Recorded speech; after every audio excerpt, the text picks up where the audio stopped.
2008 में इतना भयंकर रिसेशन आया ना कि कोई फ्लैट वगैरह खरीद ही नहीं रहा था। तो ट्रम्प को चाहिए था कि एक ग्लोबल एक्सपेंशन करना जहां पर बहुत तेजी से रियल एस्टेट बूम कर रहा हो। तो 2008 का दौर था जब चाइना में रियल एस्टेट बहुत तेजी से बूम कर रहा था, बड़ी बड़ी बिल्डिंगें बन रही थी, ग्वांगझाऊ, शेनज़ेन, फूजान, वुहान, बीजिंग बहुत तेजी से विकसित हो रहे थे। तो ये ग्वांगझाऊ में सोचते हैं कि बड़े बड़े लग्जरी अपार्टमेंट बना के बेचेंगे। उस समय चाइना के जो राष्ट्रपति थे वो थे हु जिनताओ और प्रधानमंत्री थे बेन जियाबाओ। अभी राष्ट्रपति हैं शी जिनपिंग और प्रधानमंत्री हैं ली कोकियांग। तो आगे समझते हैं हम लोग। तो इन्होंने ग्वांगझाऊ में बहुत सारा इन्वेस्टमेंट करने के लिए लगभग 130 बार आवेदन दिया। कोई ना कोई बहाना ढूंढकर 130 बार ट्रंप के आवेदन को एक्सेप्ट रिजेक्ट कर दिया गया। इस बात को लग गया ट्रंप को खराब, और ट्रंप उसके बाद इलेक्शन में लड़ा, और जब इलेक्शन जीता तभी से ये अमेरिका चाइना के खिलाफ है। कभी बोलता है कि कोरोना वायरस चाइना की देन है, कभी कहता है डब्ल्यूटीओ में WHO में चाइना रिश्वत दे देता है। तो हमेशा ये चाइना पे कुछ ना कुछ बोलते रहता है, ट्रेड वार कर देंगे, बर्बाद कर देंगे चाइना को, एकदम ननद भौजाई ऐसा लड़ते रहता है ये ट्रंप। लेकिन ट्रंप जो है वो पगला गया है। एगो लिस्ट लेके आया, PDF लेके, दन पढ़ दिया कि इस देश पे इतना, इस देश पे इतना, भारत पे लगाया 26%, दंदना के पढ़ दिया। यहाँ पे TP लगाया हुआ था, टेलीप्रॉम्प्टम। टेलीप्रॉम्प्टम पे ही बड़े बड़े लोग पढ़ते हैं। यहाँ से इस पे देखते हैं, इस पे लिखा हुआ रहता है, इसके नीचे वो एक मिरर होता है, स्क्रीन होता है, वहीं से पढ़ देते हैं। TP बोलते हैं, टेलीप्रॉम्प्टम। यहाँ पे पढ़ दिया दंदना के। हद तो तब हुआ यहाँ पे, हर्ड और मैकडोनल्ड आइलैंड जो ऑस्ट्रेलिया के पास यहाँ पर है, यहाँ पे भी अमेरिका ने टैरिफ लगा दिया। कहेंगे यहाँ पे भी टैरिफ लगा देंगे, यहाँ कोई रहता ही नहीं है। यहाँ केवल रहते हैं सब तो पेंगुइन रहती है, सील मछली रहती है, पोलर बियर रहते हैं सब, तो बस यही सब रहते हैं सब वहां पे। ये सब का टैक्स देगा? सब बेचारा यो टेंशन में है ट्रंप से वजह से। टेंशन नहीं लो, तुमसे टैक्स कौन वसूलने आएगा? लेकिन लगा दिया, इन लोग के ऊपर भी टैक्स लगा दिया। अब देखिए, सबसे ज्यादा अमेरिका जो है डोनाल्ड ट्रंप सबसे ज्यादा खपा है तो चाइना से, फादर ऑफ कोरोना से। ये चाइना के जो राष्ट्रपति और ट्रंप के बीच में एकदम आमना सामना हो गया है। चाइना जो है, जैसे इधर ट्रंप टैरिफ लगाते हैं उधर से चाइना भी लगा देता है। इंडिया पे तो 26% हुआ, इधर से ट्रंप लगाते लगाते 245 पहुंच गए, तो चाइना लगा दिया 245। हमको लगता है मोदी जी के दोस्ती का असर हो गया ट्रंप को भी। अब की बार 400 पार है, तुम भी 400 पार कर देना। तुम भी काहे लिए यहीं रुक रहे हैं? यहाँ पे मोदी जी भी इतने के आसपास रुक गए। 400 लाओ, 400 एक कमर तोड़ दो, फादर ऑफ कोरोना का। खैर, अब हम समझते हैं कि किस किस स्टेप से, इस स्टेप से, इतने लंबे टैरिफ के स्टेप से अमेरिका को कहाँ कहाँ फायदा होगा। देखिए, अमेरिका के पास एक ऐसी नब्ज है जिसे एनमीडिया कंपनी है। यह एनमीडिया कंपनी एक चिप बनाती है, H20 चिप। ये एनमीडिया कंपनी जो है, ये जो चिप बनाती है, यही चिप का यूज होता है आर्टिफिशियल इंटेलिजेंस में, और इसे केवल और केवल एनमीडिया कंपनी बनाती है। तो चाइना का जो आर्टिफिशियल इंटेलिजेंस है, AI है, जो उसका डीप सीक है, ये सब धारा का धारा रह जाएगा। तो अमेरिका इस पर प्रतिबंध लगा दिया है, जिससे कि चाइना को थोड़ी सी दिक्कत आएगी। चाइना के पास, चाइना ने ये जो दवाइयों को प्रतिबंध लगाया, तो बहुत सारी दवाइयां चाइना से अमेरिका में जाती है, वो महंगी हो जाएंगी। एक्चुअल में अमेरिका का हेल्थ सिस्टम बहुत महंगा है। अगर कोई अमेरिका में रहते होंगे और उनके पास इंश्योरेंस नहीं होगा तो बेचारे बिक जाएंगे इलाज कराते कराते। बहुत महंगा है यहाँ पे। चाइना से लेदर के सामान जाते हैं, चाइना से कपड़े जाते हैं। अब अमेरिका ने इस पर टैरिफ लगा दिया है, तो ये अमेरिका वालों को बहुत ही महंगे रेट पे पड़ेंगे। अभी से ही जितने इलेक्ट्रॉनिक आइटम है, चाहे ड्रोन है, कैमरा है, मोबाइल है, लैपटॉप है, कोई भी इलेक्ट्रॉनिक आइटम है, उस पर चाइना की मोनोपोली है। इतना जल्दी अमेरिका टैरिफ लगाकर इन सारे चीजों को रोक तो देगा, लेकिन इससे चाइना, अमेरिका के अंदर ही लोगों की महंगाई बढ़ने की वजह से दिक्कत आएगी। हालांकि कुछ समय तक अमेरिकी लोग इतने भी गरीब नहीं हैं, कुछ समय तक इसे झेल सकते हैं, लेकिन ज्यादा समय तक झेलने के बाद उल्टा ये ट्रंप को भारी पड़ जाएगा। अभी देखिए, इसी को विरोध दिखाते हुए शी जिनपिंग ने ट्रंप के इस स्टेटमेंट के विरोध में अमेरिका की एक कंपनी है बोइंग। ज्यादातर जहाज इंडिया में ना दो ही कंपनी की दिखेगी, बोइंग की मिलेगी या तो एयरबस की मिलेगी। यूरोपीय कंपनी की है एयरबस, फ्रांस के टुलूज में बनता है। अमेरिका में है बोइंग। बोइंग से आने वाला था 179 जहाज, जो कि एयर चाइना खरीद रही थी, चाइनीज एयरलाइन। इसने एक ऑर्डर को कैंसिल कर दिया, कहा कि रखे रहो यहाँ पर। इससे कि करोड़ों रुपए का लॉस लग गया बोइंग कंपनी को। इसको लॉस लगेगा तो ये करोड़ों रुपए का सरकार को टैक्स का लॉस जाएगा, तो सरकार पे दबाव बनेगा। इसने कहा कि भाई हम नहीं लेंगे, फिलहाल हम इसके लिए यूरोप से ले लेंगे, यूरोप का एयरबस ले लेंगे। लेकिन चाइना यही नहीं रुका है, वो अपने तत्काल जरूरतों को पूरा करने के लिए बोइंग को नकार कर एयरबस पे जाके शिफ्ट हो रहा है। एयरबस जो कि यूरोपीय कंपनी है, लेकिन चाइना इससे आगे निकलेगा।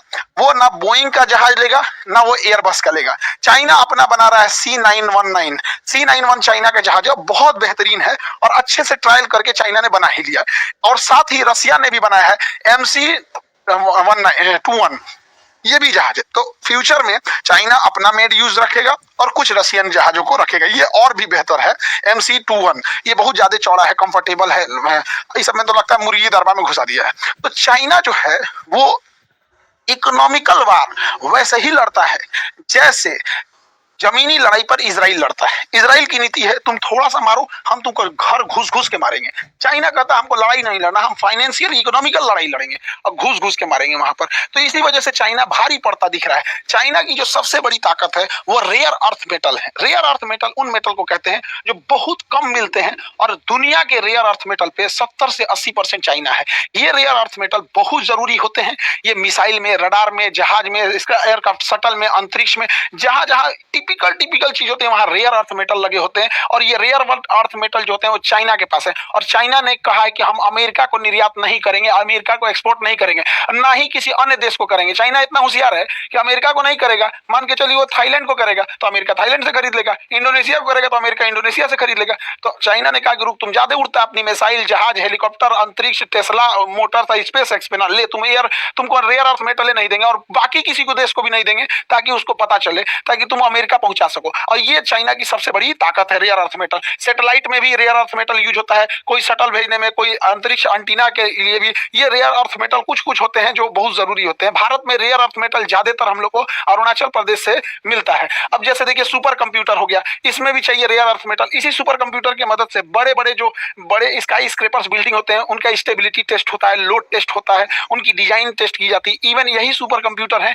जो चक्रवात और सुनामी जैसे चीजों की बहुत पहले भविष्यवाणी कर देते हैं। और चाइना इन सुपर कंप्यूटर में लगने वाले रेयर अर्थ मेटल और सिलिकॉन जैसे चिप्स को देने से मना कर दिया है, जिससे कि इसकी इस विकास में भी धीमा आएगी। हालांकि रेयर अर्थ मेटल का यूज बड़े पैमाने पर डिफेंस इंडस्ट्रीज में होता है। जैसे अमेरिका का F-35 लाइटनिंग, ये बहुत खतरनाक जहाज है, हालांकि कोई बड़े देश से लड़ाई में अभी भाग नहीं लिया। F-22 रैप्टर ये ज्यादा विश्वसनीय है, हालांकि ये ज्यादा लड़ाई में भाग नहीं लिया है, ये ज्यादा खतरनाक है। ये ज्यादा लड़ाई में भाग लिया है इसलिए विश्वसनीय है। अभी अमेरिका ने F-47 लॉन्च किया है जो 6th जनरेशन का होगा। और अमेरिका के पास एक से एक एडवांस हेलीकॉप्टर है, चाहे वो चिनूक हो, अपाची हो, ब्लैक हॉक हो, इन सब में रेयर अर्थ मेटल होता है। इनके मेंटेनेंस में जब ये बिगड़ेंगे तब वहां पर, और चाइना ने इन सारे रेयर अर्थ मेटल पे अमेरिका के साथ साथ दुनिया के किसी भी देशों को देने से मना कर दिया है। अभी अमेरिका की जितनी भी चीजें हैं, चाहे वो रेयर अर्थ मेटल के बिना ना मिसाइल काम करने वाली है, ना रडार काम आएगा, पनडुब्बियों में भी उसकी जरूरत होती है, लड़ाकू जहाज, हेलीकॉप्टर, ड्रोन, यूएवी, कहीं पे भी देखेंगे तो ये रेयर अर्थ मेटल जरूरी है, जिसपे चाइना की मोनोपोली है।